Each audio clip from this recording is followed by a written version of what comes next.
muchas gracias por la invitación. Primero que todo, es un gusto y un honor estar acá en este grupo tan distinguido de luchadores que tanta dedicación y empeño han puesto por continuar la gran lucha social que dieron los comités patrióticos, por supuesto ahora bajo las nuevas circunstancias. Tal vez no tengamos un punto de agenda tan fuerte y tan abarcador como lo fue el Tratado de Libre Comercio con los Estados Unidos y todo lo que giró alrededor del mismo. Me refiero a la agenda complementaria que captó la atención del país y prácticamente monopolizó la discusión pública nacional por varios años, pero aún así yo me atrevería a decir que las implicaciones internas de este plan fiscal que tengo aquí enfrente, esta es una fotocopia, ustedes pueden ver la magnitud, prácticamente tiene casi el mismo tamaño que el Tratado de Libre Comercio con los Estados Unidos, si quitamos parte de los anexos, ¿verdad? Son exactamente 168 páginas de un texto muy complejo, para entrarle al cual pues necesitamos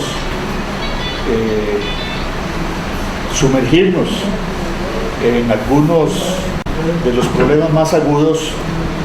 de la economía política, especialmente la que tiene que ver con los problemas fiscales y del equilibrio de las finanzas públicas. No nos bastaría una tarde, necesitaríamos mucho más tiempo para examinarlo, de tal manera que ustedes pudieran quedar satisfechos. Yo lo que puedo hacer acá es estimularlos para que lo estudien más en detalle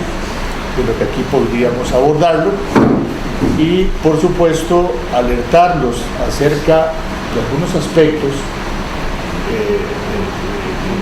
estratégicos,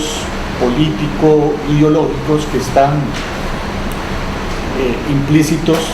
y a veces no tan implícitos en este plan fiscal y que tienen que ver con la distribución del poder en Costa Rica y con el rumbo que tome la lucha de clases en los próximos años, sino en los próximos meses. Entonces yo diría que luego de concluir un análisis de los pormenores de este plan y del conjunto del mismo en el contexto de lo que va a ser la más reciente evolución a futuro del país, podría decirles que esto puede tener una envergadura comparable con la del Tratado de Libre Comercio de los Estados Unidos, que no la ha tenido como lo esperábamos nosotros, debido a los problemas de la economía imperial en este momento, tanto de la norteamericana como de los aliados más poderosos del gobierno de los Estados Unidos. De otra manera estaríamos nosotros no solamente a punto de sufrir este impacto del plan fiscal, sino encima de eso, ¿verdad?, un impacto todavía mayor que estaría pendiente, no es que no vaya a venir, de el Tratado de Libre Comercio y de la aplicación de la agenda complementaria y de otras agendas que están directamente vinculadas a la ejecución de ese tratado. Y hay una que tiene que ver incluso con la seguridad nacional, que está en plena marcha, que no nos demos cuenta, y hay otra serie de desarrollos por allí, incluso que tienen que ver a veces de manera directa con el plan fiscal, que son derivados precisamente del tratado de la agenda complementaria de compromisos adquiridos por el gobierno de Pacheco y de los Arias, y que de alguna manera nos van a estar afectando a futuro de una manera crucial, Bueno, dicho esto, pasamos entonces a examinar algunos aspectos propios sobre el contexto del plan fiscal, pues que yo creo que sería conveniente que ustedes los conocieran de alguna manera y ojalá pudieran reaccionar a ellos, sobre todo porque yo tengo la impresión de que para poder detener esto va a ser necesario entrar en una etapa de reactivación de la movilización, de la lucha social, si queremos evitar que esto se lleve a cabo. Más ahora que pareciera que en el ámbito legislativo las fuerzas que se han movido dentro y alrededor del PAC y del Partido de Liberación Nacional han logrado que se conozca y se llegue a votar este plan mediante una maniobra mordaza como es la vía rápida. Yo creo que ha circulado, por supuesto, en los últimos días apreciaciones correctas sobre las implicaciones de la aplicación de esa metodología parlamentaria acelerada, tipo aplanadora también, por parte del diputado Fishman y también de José María Villalta, frente, uno del PUSC, el otro del Frente Amplio, como ustedes posiblemente lo sepan, ¿no? Y más aún, yo aprovecho la ocasión para felicitar a los dos diputados. Me parece que la tarea que ha hecho Fishman de poner a flote en la discusión pública cuestiones del presupuesto nacional que nunca se habían discutido antes, por mecanismos de automatismo que había y de mutismo que había allí, por las componendas que se establecían en la Comisión de Asuntos Presupuestarios, digamos, igual que en otras comisiones de la Asamblea Legislativa, eso no había permitido a la ciudadanía conocer, digamos, los intríngulis de lo que es la aprobación, de lo que es la confección y la aprobación del presupuesto nacional, pero me parece que Fishman ha hecho un excelente trabajo. Por supuesto, no ha habido reacciones, no se quiere discutir, no se quiere debatir esto, y muchísimo menos ahora con la aplicación de la vía rápida. Y por supuesto también José María Villalta, sobre todo en los últimos días, ha sacado a reducir cuestiones absolutamente fundamentales para quienes estamos participando en la lucha social sobre el impacto que va a tener en materia de encarecimiento del costo de vida, y específicamente en el sector de los servicios, ¿verdad? Que no son solamente los ricos los que hacen uso de los servicios, incluyendo la salud y la educación privada. Cada vez más sectores de las clases medias y trabajadores son obligados a recurrir a esos servicios privados precisamente por los recortes presupuestarios que se han hecho, por el deterioro que se ha producido en cuanto a calidad y cobertura de la mayor parte de los servicios públicos que caracterizaron el estado del bienestar o el estado benefactor, también llamado intervencionista, desarrollista, que fue el que prevaleció en el país hasta, podemos poner una fecha precisa, 1986, si no me equivoco, sí, 86, que es el año en que ascienden los Arias al poder, a su primera administración, y comienza el desarrollo acelerado de lo que John Bill, llamado cariñosamente por nosotros en aquel tiempo John el Siniestro, el principal asesor de los Arias, denunció,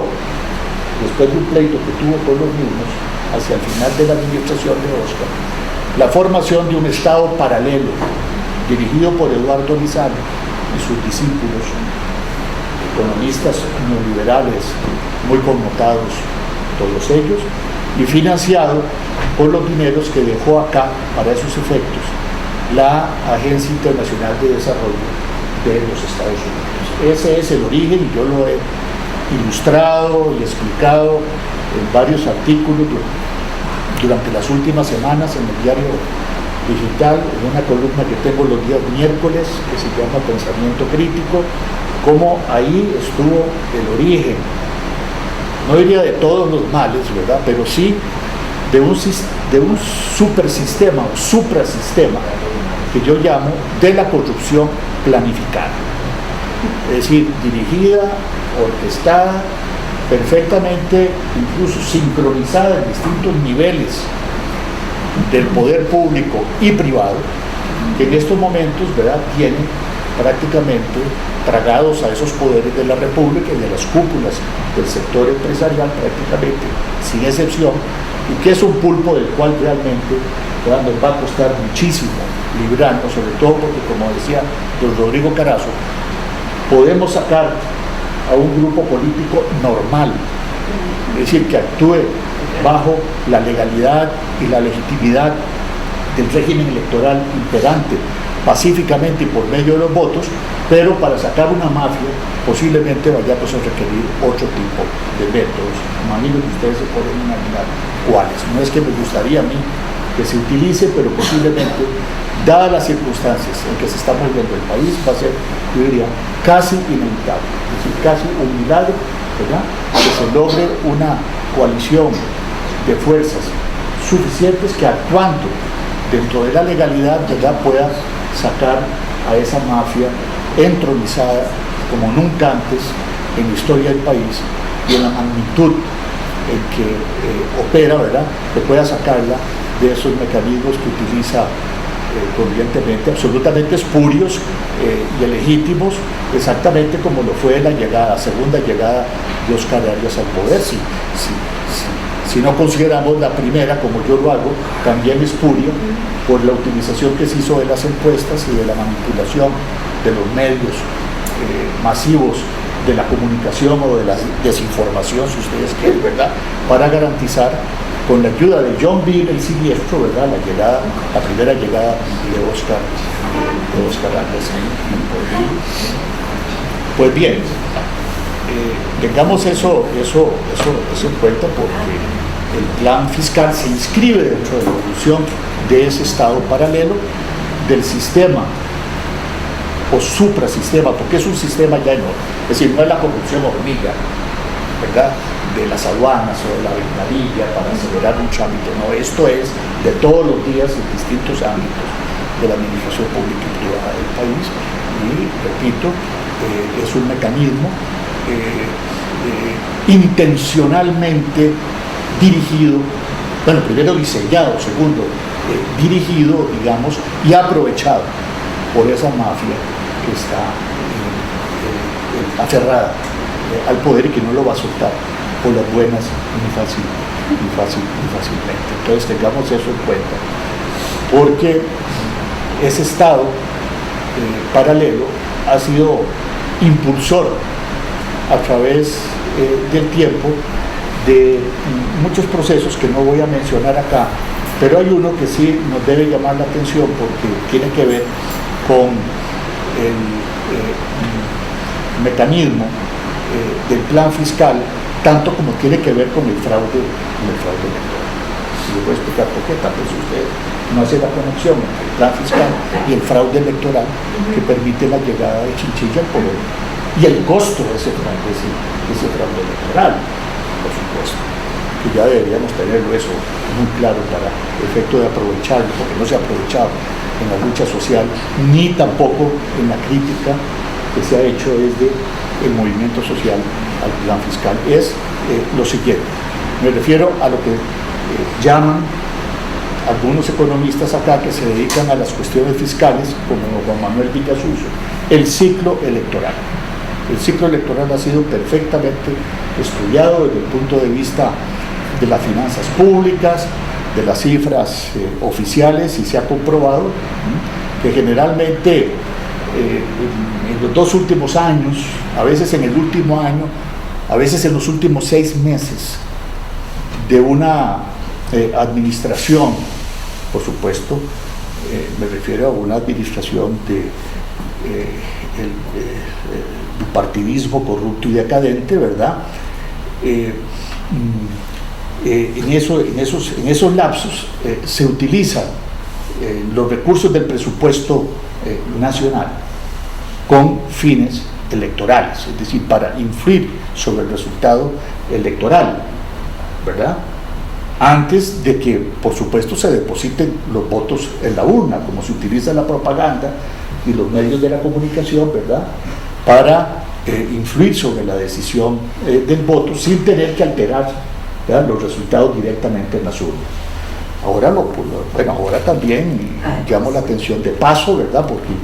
yo no sé por qué el país no se ha dado cuenta, ¿verdad?, de que se está utilizando, ¿verdad?, los sistemas electrónicos computarizados del Tribunal Supremo de Elecciones también para esos mismos efectos. Y ya van 2 o 3 procesos electorales, ¿verdad?, donde yo me atrevería a decir, ¿verdad?, que si no hubiera sido, digamos, por la anuencia del PACA que eso sucediera, ya hubiéramos tenido claro en el país la utilización de esos mecanismos, ¿verdad?, en los 3 últimos procesos electorales, incluyendo el referéndum y la lucha y el resultado tan negativo, ¿verdad?, a través de ese fraude que tuvimos en la lucha contra el Tratado de Libre Comercio de los Estados Unidos. Pues bien, eso no es la primera vez que se utiliza. Lo que sí es peculiar es que en la segunda administración de Lozano, a partir exactamente de diciembre del 2008, y lástima que no tengo aquí a mano yo un gráfico que hice de cómo se disparó el gasto público o fiscal, desde diciembre de 2008 hasta prácticamente la terminación del ejercicio fiscal del 2010 y prácticamente, ¿verdad?, por supuesto, hasta el día de las elecciones, tal vez un poco más allá. En el caso de algunas instituciones, ¿verdad?, hubo, antes de salir, premios para lo que Rolando Araya llamó el cucarachero de liberación nacional, ¿verdad?, los pegabanderas en muchas de las instituciones, por la contribución que dieron al proceso de elección de Chinchilla, ¿no? Pero ese gasto nunca se había disparado, por lo menos en los últimos 50 años, ¿verdad?, y dadas las cifras y los análisis que hay, como se disparó en esos 2 últimos años de la administración Arias. Por supuesto, Arias se había encontrado las arcas llenas, Pacheco le había dejado la mesa servida, ahí sí, ¿verdad?, y entonces se dedica durante los 2 primeros años a gastar lo que Pacheco le había dado. Encima de eso hay un auge, aunque artificial, pero no deja de ser un auge, ¿verdad?, de la economía, que generalmente eso repercute positivamente en aumentos en el pago de impuestos, en la tasa de la tributación directa e indirecta, y eso hizo, digamos, que pudiera entre el 2006 y el 2008 pudiera Arias disfrutar de una masa enorme de recursos públicos producto de esa bonanza artificial del país, más de recursos que había dejado la administración de Pacheco, y que se aplicó entonces durante ese periodo de diciembre de 2008 hasta febrero del 2010 para garantizarse, ¿verdad?, que especialmente mediante un abultamiento, en la mayor parte de los casos estamos ya completamente seguros, porque eso no se reflejó en mejoramiento de la productividad de los servicios ni nada por el estilo, ¿verdad?, para abultar la planilla de ciertas instituciones con fines electorales. Solamente la Caja Costarricense de Seguro Social se ha descubierto ahora, digamos, que se nombraron cerca de 11.000 personas, ¿verdad?, y la comisión esta que rinde el informe hace suya también la opinión de que de la OPS, de la Oficina Panamericana de la Salud, que para nada se reflejó eso en un mejoramiento de la eficacia, de la eficiencia, en general de la productividad de los servicios, sino por el contrario, siguieron deteriorándose los servicios. Y así sucedió en casi todas las otras instituciones. Si ustedes se imaginaran lo que fue ese aumento del gasto público, nunca había habido un ciclo electoral como ese, ¿verdad? Ese de los Arias en esos 2 años. Se disparó en total el gasto público en esos 2 años en un 53%. En un 53%, por supuesto. Se pasó de una situación de superávit a un déficit fiscal del 6%, pero esa es la causa, esa es la razón fundamental. Y ahora, ¿verdad?, se nos pasa la factura mediante el plan fiscal, porque hay que llenarle la mesa que no estaba servida a chinchilla, para que la mafia en el poder, ¿verdad?, pueda tener suficientes recursos, ¿verdad?, ya que se gastaron demasiados recursos en garantizarse la llegada de chinchilla al poder, ¿verdad?, para continuar con los desmanes, para continuar con el saqueo de prácticamente todas las instituciones, estén o no directamente vinculadas a la prestación de servicios sociales esenciales, digamos, tanto en materia de salud como en materia de educación, etcétera, etcétera, etcétera. Esa es la situación. El sistema de la corrupción planificada, o suprasistema, que prefiero llamarlo suprasistema. ¿Por qué suprasistema? Un paréntesis aquí, porque, ¿verdad?, no es algo que esté operando dentro del sistema político, no, está por encima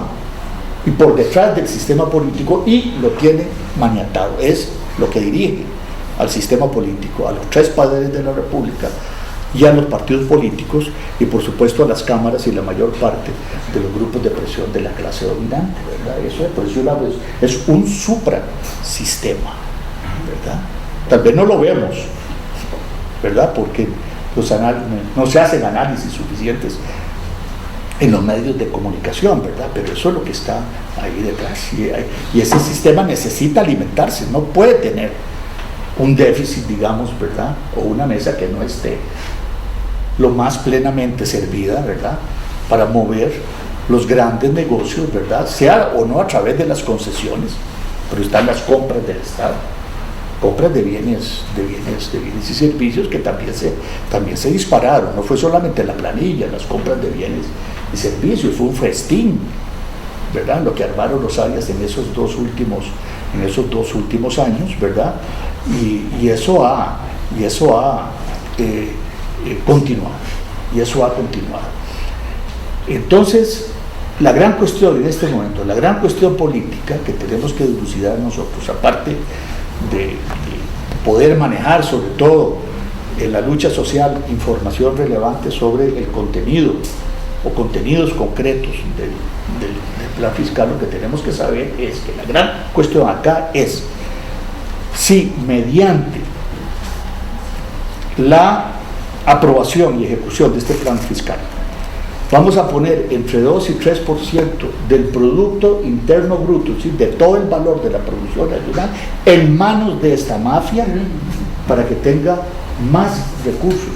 para seguir, ¿verdad?, campante y rampante adelante. Esa es la gran cuestión. Y para mí es absolutamente incomprensible, ¿verdad?, cómo es que el PAN se ha prestado a, digamos, una atrocidad ética, ¿verdad?, como esa, y que a su vez, ¿verdad?, va a abrir las puertas para una desestabilización del país, porque eso va a repercutir, como todo cambio que hay en la tributación directa e indirecta, en los balances del poder y en todos los mecanismos de la lucha de clases, tanto dentro como fuera del Estado. Así que, ¿verdad?, lo lamento por la Iglesia Católica, que tanto temor le tiene a la lucha de clases, pero no solo la Iglesia Católica, ¿verdad? Pero se avecinan, ¿verdad?, tiempos muy interesantes, ¿verdad?, muy importantes desde ese punto de vista, porque ya veníamos de por sí en un infecundo desorden público desde hace muchísimos años, Y el plan fiscal lo que va a hacer es agudizar todavía más la zozobra, la intranquilidad, ¿verdad? La incertidumbre, ¿verdad? Y por supuesto la merma en los presupuestos familiares de las clases medias y trabajadoras en el más corto plazo que se puedan imaginar, ¿verdad? Es una situación, ¿verdad?, sumamente difícil, si no imposible de manejar, aunque ya se ha venido preparando de alguna manera, me imagino, ¿verdad?, porque no tengo detalles sobre eso, la clase dominante y especialmente el sector arista en el poder para manejar esa situación mediante los mecanismos de la dictadura en democracia, los mecanismos que anunció Oscar desde el 2009, ¿verdad?, y que se reducen a una situación donde los problemas del orden y el desorden, ¿verdad?, sean o no problemas derivados de la democracia, se van a manejar, ¿verdad?, no con más democracia, ¿verdad?, sino con menos democracia. Eso fue lo que dijo Oscar el 1 de septiembre en una entrevista que ustedes pueden consultar en el diario La República en el 2009, en septiembre del 2009. Si no me equivoco, puede ser el 1 de septiembre del 2009 o del 2010, pero si ustedes pueden buscar esa entrevista, léanla para que vean ustedes, ¿verdad?, la magnitud, ¿verdad?, de problema que se le puede venir encima a la democracia, es decir, una quiebra de la democracia. La quiebra de la democracia está puesta en la agenda, yo diría, desde hace rato, pero, ¿verdad?, como decía el chiste ese, ¿verdad?, estábamos muy apretados, todos encima de otros y parió la abuela. Ahora viene el plan fiscal. El plan fiscal puede ser un detonante, ¿verdad?, un detonante. Yo no quiero jugar de adivino, nos está prohibido a los sociólogos hacerlo, ¿verdad?, pero sí les digo a ustedes que este caos que existe en este momento, que la gente ya lo siente, 9 de cada 1 de los entrevistados en la última encuesta de la firma Unimed para el diario de la Nación, 9, ¿verdad?, de cada 10 dijeron que ni el país ni el gobierno tienen rumbo. Bueno, ¿eso qué es? Eso es sencillamente que la gente sabe, que está convencida, digamos, ¿verdad?, de que está viviendo en unos niveles terribles de incertidumbre, ¿verdad?, de intranquilidad, de zozobra, de deterioro de sus condiciones materiales y no materiales de vida, ¿verdad?, que la tienen en una profunda tensión y preocupación. Los grados de todo eso, digamos, ¿verdad?, esa caldera va definitivamente a calentarse muchísimo más ahora si sale adelante este plan fiscal. Si ya mencioné la cifra, ¿verdad?, que el plan, unos dicen que no va a llegar al 2%, otros dicen que sí va a pasar el 2% y se va a aproximar al 3%. El déficit que dejaron los Arias se mueve alrededor del 6%. Entonces vean ustedes que realmente no es que se va a cerrar el déficit fiscal y se van a equilibrar las finanzas. Hay un desfase porque la tributación de este país, la carga tributaria es sumamente baja, no llega a un 14%. Dicen que es de país africano y nosotros no podemos sostener ni la cobertura ni la calidad de los servicios, a pesar de todo lo que han sido reducidos y deteriorados esos servicios, ¿verdad? Hacia futuro, si no hay un aumento de la recaudación, la gran cuestión es sobre los bolsillos de quién o de quién, ¿verdad?, va a descargarse ese aumento de la carga tributaria. Esa es la cuestión, eso es lo que se va a decidir ahora, ¿verdad?, sabiendo que cualquier aumento, ¿verdad?, va definitivamente a vigorizar ese suprasistema de la corrupción planificada que comenzaron a desarrollar los Arias mediante el esquema del Estado paralelo, en la sombra, detrás de la puerta de las instituciones, desde 1986, 90, desde su primera administración. Ahora bien, debo decirles que la evasión fiscal estimada, no por mí, sino por especialistas, analistas del Financiero, este semanario especializado en cuestiones económicas y financieras del Grupo La Nación, la evasión y elusión fiscal, o sea, la elusión y la utilización de portillos, de fraudes de ley, ¿verdad?, para no tributar lo que debería tributarse. La suma de la evasión y la elusión fiscal la calculan ellos en un 6% del Producto Interno Bruto. Es decir, es exactamente equivalente al déficit. Al déficit, ¿verdad? Pero lo que hay en el plan fiscal son promesas, buenas intenciones de aumentar la tributación de los que no tributan o de los que nunca han pagado impuestos, pero no más, en el mejor de los casos, de 1%, dice Herrera. Más no se puede. Pues nada, absolutamente nada. Con el agravante de que uno se va dando cuenta, ¿verdad?, si no está en la luna, que aquellos grandes ricachones, ¿verdad?, sean o no empresarios del sector productivo o simples especuladores, ¿verdad?, que no pagan impuestos, como no pagan los impuestos, les queda un ingreso discrecional en el bolsillo, que es el que utilizan para ir a comprar bonos de la deuda pública que son colocados en el mercado financiero por el Ministerio de Hacienda y el Banco Central con el objetivo de cerrar la brecha fiscal, ¿verdad?, que los mismos evasores producen año con año. Es decir, transforman la evasión fiscal y el déficit fiscal y el aumento de la deuda pública en un negocio adicional al negocio que tienen montado, ¿verdad?, de la evasión y la elusión fiscal, para el cual tienen, ¿verdad?, de los mejores bufetes del país a sus órdenes, y además de eso, exfuncionarios de la tributación directa, ¿verdad?, que complacidos, ¿verdad?, son invitados y dejan sus puestos, ¿verdad?, para servirles a esos evasores y elusores fiscales. Eso es lo que tienen. Y ahora viene adicionalmente el diputado Fishman y va descubriendo que hay una subejecución presupuestaria y no sabemos qué rumbo toman esos dineros, que equivale a la mitad del monto que se percibiría si se aplica el plan fiscal,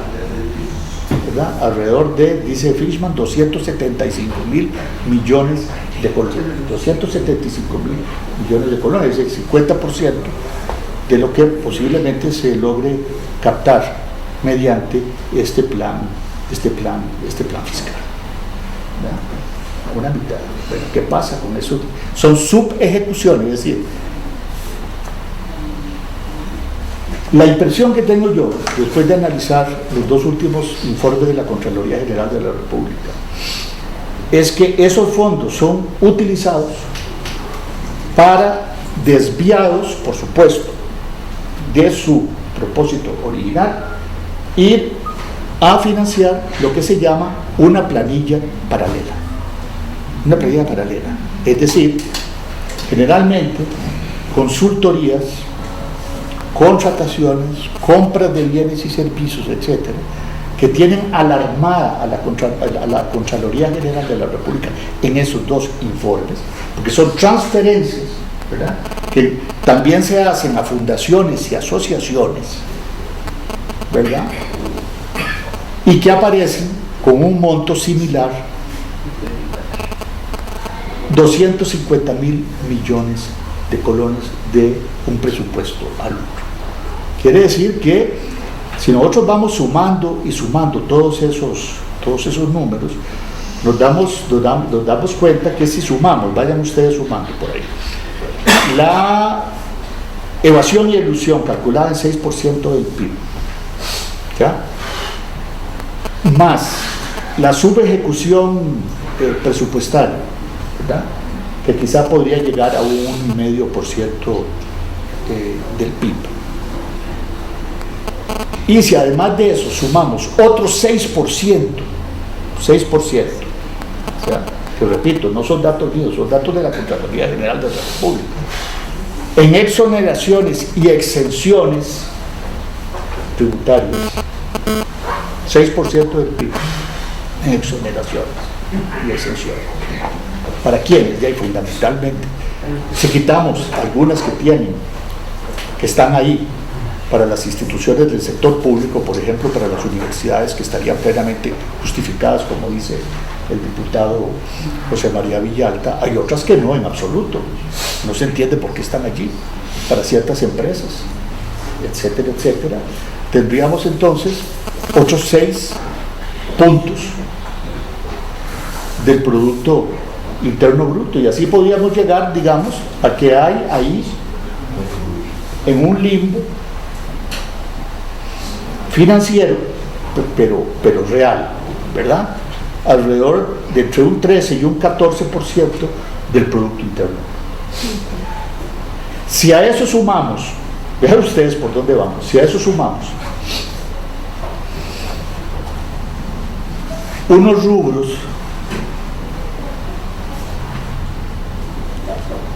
que aparecen como excedentes o superávits en el conjunto de las instituciones autónomas, tendríamos posiblemente allí alrededor de 1.000 millones de colones como superávits. Y entonces resulta que vamos descubriendo que el problema del déficit fiscal es nada más del gobierno central, de los 3 poderes de la República, Tribunal Supremo de Elecciones, Defensoría, Contraloría y unas cuantas instituciones más. Y el resto de las instituciones autónomas lo que tienen son superávits que sumados, digamos, ¿verdad? No, me equivoqué, es 1,7 billones, quiere decir que son 1.700 millones de colones. En el último artículo que escribo en Nuestro País están las cifras con todo detalle, que salió este miércoles. ¿Acaso ustedes tienen la curiosidad de seguir esos datos por ahí? En el periódico Universidad y en otros lados, digamos Semanario Universidad, el diputado Fishman ha estado insistiendo mucho en eso, y según él no se justifica, porque esos superávits, ¿verdad?, deberían ser primero analizados y luego, si realmente no se van a utilizar, no son reservas, digamos, las cuales dependan intrínsecamente, digamos, el equilibrio financiero de una institución como la Caja, deberían ser trasladados directamente al gobierno central, y para eso él presentó una ley de saneamiento fiscal, que me parece excelente, para que entonces, digamos, a la hora de hablar del enorme déficit fiscal, digamos, y del desbordante gasto público, tengamos en cuenta que eso es un fenómeno a nivel del gobierno central, y que además tiene que ser objeto de un análisis que no hemos hecho en el país, y no lo hemos hecho tampoco en el movimiento social. Ya yo adelanté algo, la tributación es muy baja, en alrededor del 14% del Producto Interno Bruto, ¿verdad? El gasto es alrededor del 19 o 20% del Producto Interno Bruto, ahí es donde se produce el déficit, entre ingresos y ingresos, de un 6% del Producto Interno Bruto. Entonces, habría que subir, para equilibrar las finanzas públicas, habría que subir la carga tributaria, los impuestos, ¿verdad?, hasta un 20% del Producto Interno Bruto, para compaginar, ¿verdad?, los ingresos tributarios, ¿verdad?, con los egresos o el gasto público. Pero resulta que aquí han venido ya varios funcionarios, asesores técnicos del Banco Mundial y del Banco Interamericano de Desarrollo, y estoy seguro que a las mismas conclusiones tienen que llegar los del Fondo Monetario Internacional, ¿verdad?, porque todos esos son gemelos, y nos dicen que dado el ingreso nacional que tiene Costa Rica, tanto global como per cápita, vean ustedes, y para poder sostener más o menos el nivel o la calidad de vida que actualmente tenemos,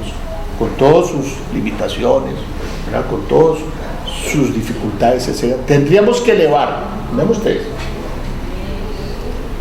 la carga tributaria del 13 o el 14% a cerca del 30%, y por lo tanto el gasto público hacia un 30%, de tal manera que aquí no hay crisis ni desbordamiento del gasto público. El que se produjo fue mafioso, parte del ciclo electoral de los Arias, anormal por lo tanto, y afectó al gobierno central y algunas de las instituciones autónomas del país en una magnitud, ¿verdad?, nunca antes vista, por lo menos dije, en los últimos 50 años. Pero eso no quiere decir, ¿verdad?, que el nivel de la tributación y del gasto en este país esté a las alturas en que debería estar para garantizarnos una continuidad. No estamos diciendo un mayor grado o nivel de desarrollo, porque si comparamos ese nivel del 30% tanto de impuestos como de gasto, si estuvieran en equilibrio, digamos, ¿verdad?, con el de los países escandinavos, ¿verdad?, y con otros países, incluso de América Latina, estamos muy por debajo, incluso del promedio latinoamericano, estamos 7% por debajo del promedio en materia de tributación y de gasto de América Latina. Pero Costa Rica está, digamos, desde el punto de vista de su ingreso nacional, de la riqueza, del volumen de la riqueza que se produce aquí, dada la cantidad de población que tenemos, digamos, en un nivel, ¿verdad?, muy parecido al de Uruguay, al de Chile, al de Brasil, Argentina. Entonces, no se justifica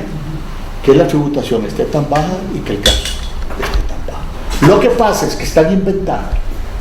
¿verdad?, que estamos en medio de una terrible, catastrófica crisis fiscal, al borde de un precipicio terrible, ¿verdad?, porque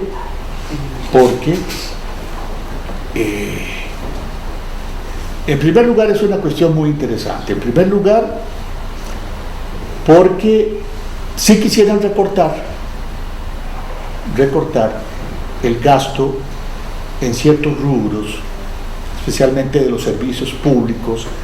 de las instituciones que llamamos del sector social, posiblemente para trasladar esos recursos a otros cofres o buchacas, ¿verdad?, para alimentar aún mejor ese suprasistema de la corrupción planificada, los grandes negociados que se están dando en este momento, especialmente alrededor de las concesiones, pero no solamente de las concesiones, digamos, sino de otro tipo de contratos, digamos, que se están dando en una gran cantidad de superintendencias que no hemos acabado de analizar todavía, que son un mecanismo, digamos, de la privatización del Estado, mediante el cual sí se reduce, por ejemplo, el presupuesto y el gasto del Ministerio de Obras Públicas, pero se traslada, ¿verdad?, esos recursos a la Comisión Nacional de Concesiones o a COSEBI o CONAVI o lo que sea, que son esos organismos, ¿verdad?, completamente desconcentrados, incontrolados, que ahí donde se maneja eso, ¿verdad?, en directo beneficio, ¿verdad?, de ciertos sectores privados amparados, relacionados directamente con el poder político, y ahí tienen esos sectores sus piezas claves, ¿verdad?, economistas, ingenieros, otros profesionales y técnicos, ¿verdad?, que se colocan en las juntas directivas y en puestos clave dentro de esos organismos, ¿verdad?, como el Consejo Nacional de Concesiones o el Consejo de Seguridad Vial, SUTEL, ¿qué más? SUPEN, la de seguro, no sé cómo se llama, su GES, y así sucesivamente. Fíjense ustedes, pónganle muchísima atención a lo que pasa en esas llamadas superintendencias. Entonces hay muchos recursos que no es que va a ser recortado, sino que posiblemente lo van a trasladar, ¿verdad?, de partida, ¿no? Pero digamos que quieren recortar. Si van a recortar, no van a recortar de esos recursos para los negocios. No, van a recortar posiblemente el presupuesto de las instituciones, principalmente del sector salud, del sector educación, ¿verdad?, de otros sectores de los servicios sociales fundamentales, digamos, para garantizar, digamos, el nivel de vida de las clases medias y trabajadoras, pero eso es para trasladarlo a esas buchacas, ¿verdad?, para transferirlos, ¿verdad?, al campo de los negocios que con dineros públicos pueden hacerse con el sector privado mediante distintas formas y fórmulas de la privatización. Es decir, eso es parte, esos recortes, digamos, del presupuesto de la institución es parte de un esquema de privatización, ¿verdad?, donde el Estado va dejando el campo para que venga a ser ocupado, por ejemplo, en materia de salud, en materia de educación, ¿verdad?, por empresas del sector privado, ¿verdad?, y eso es privatización. Y lo que va quedando, más aún lo que va quedando, por ejemplo, a nivel del Ministerio de Salud o de la Caja Costarricense de Seguro Social, lo que van dejando allí, ¿verdad?, funcionando, para que quede realmente en pie, para que lo deje, va a tener que garantizarse que no constituye un obstáculo para ningún negocio privado en el campo de la salud, porque si es un obstáculo, digamos, o llena un vacío, digamos, en materia de servicios que podría prestar la empresa privada, entonces van a sacar al ministerio o a la caja de ahí, ¿verdad? Ese es el proceso, ¿verdad?, que se llama de la privatización. Tiene varias formas, no vamos a entrar aquí en detalles, pero sepan ustedes que entonces se está aprovechando eso, de que hay un exceso de gasto en esas instituciones, ¿verdad?, para reducirlas más de lo que han sido reducidas en muchísimos casos. Esa es la tijera neoliberal de la privatización, caminando, ¿verdad?, bajo y justificando eso, porque hay un desbordado gasto público, pero nosotros sabemos que ese gasto del 19 o 20% del PIB es insuficiente, dado el potencial que tiene el país ya en este momento, que es insuficiente, ¿verdad?, que más bien lo que habría que hacer es aumentar el gasto público, pero ¿verdad?, aumentando la carga tributaria mediante impuestos socialmente equilibrados o justos, y no mediante los impuestos, ¿verdad?, que se quieren aplicar mediante este plan fiscal, que van a caer, digamos, sobre los bolsillos de las clases medias y trabajadoras. Bueno, eso es una cosa. Lo otro que uno se puede imaginar, porque ellos han dicho que si no hay recortes o traslados del gasto, ¿verdad?, hacia las inversiones productivas, entonces hay que subir los impuestos. Sí, claro, lógicamente, ¿verdad?, para paliar el déficit fiscal del 6% en el gobierno central. No estoy hablando de las instituciones descentralizadas, no financieras del Estado, ¿verdad?, nada más ahí. Pero obviamente, ahí estamos de acuerdo. La otra posibilidad es endeudarse externamente, cosa que también les conviene, ¿verdad?, porque van a venir recursos frescos del exterior, del Banco Mundial, del BID, del Banco Centroamericano de Integración Económica, ¿verdad?, van a aumentar, y ya están aumentando la deuda externa del país, y también están aumentando el endeudamiento interno, es decir, la deuda pública total. Por supuesto que no se puede endeudar. Son tres formas de enfrentar un déficit fiscal real o aparente, ¿verdad? Uno es mediante la restricción del gasto, otro es mediante la elevación de los impuestos, y el otro es mediante el endeudamiento interno y externo. Si es el endeudamiento interno, pues por supuesto, ¿quiénes se van a beneficiar todavía más? Los compradores y tenedores de bonos en el mercado financiero. Y si es, digamos, la traída de fondos del exterior bajo una supuesta necesidad de conjugar el déficit del gobierno central, pues lo mismo, porque el Banco Mundial y esos otros organismos financieros internacionales no van a permitir que vengan fondos bajo ninguna circunstancia que beneficien, ¿verdad?, la continuidad y muchísimo menos la amplitud de las instituciones del Estado benefactor o de bienestar, sino que esos son fondos que de una u otra manera hay que garantizar que van a ser de provecho para distintos sectores empresariales, privados, ¿verdad? Y en muchísimos casos, por supuesto, también para los inversionistas extranjeros, especialmente las grandes corporaciones que participan en esos, entre comillas, concursos, ¿verdad?, que se arman en las instituciones que reciben estos fondos, principalmente, ¿verdad?, con intermediación de esas superintendencias que son, repito, producto directo de la expansión del Estado paralelo de los áreas o de ese suprasistema de la corrupción planificada que he mencionado varias veces acá. Entonces vean ustedes cómo están los distintos nudos gordianos acá, cómo hay que ir realmente, ¿verdad?, afinando aquí la mirada, el análisis, la interpretación, para realmente saber en qué terreno estamos parados. Entonces, en este momento, digamos, lo que sucede es que sí, efectivamente, ¿verdad?, los áreas dejaron la mesa vacía, no había tal mesa servida, ¿verdad? Hay que llenarla, y llenándola, ¿verdad?, también vamos a conjugar el déficit fiscal que dejó el ciclo electoral, es decir, hay que costear, ¿verdad?, el precio del ascenso de Chinchilla al poder, y adicionalmente pues hay que fortalecer, digamos, todos los ejes nuevos donde se están realizando inversiones que son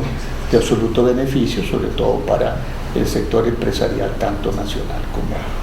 internacional. Estamos en esas circunstancias, digamos, ¿verdad? Por supuesto que yo estoy de acuerdo en que tanto el gasto como la tributación son muy bajos en este país, y que sí que tenemos que buscar un mecanismo, ¿verdad?, para garantizarnos que en vez de impuestos regresivos como los que aquí están programados, porque yo diré que casi tal vez el 90 o más por ciento de lo que se empieza a recaudar con esto, ¿verdad?, es decir, va a ser extraído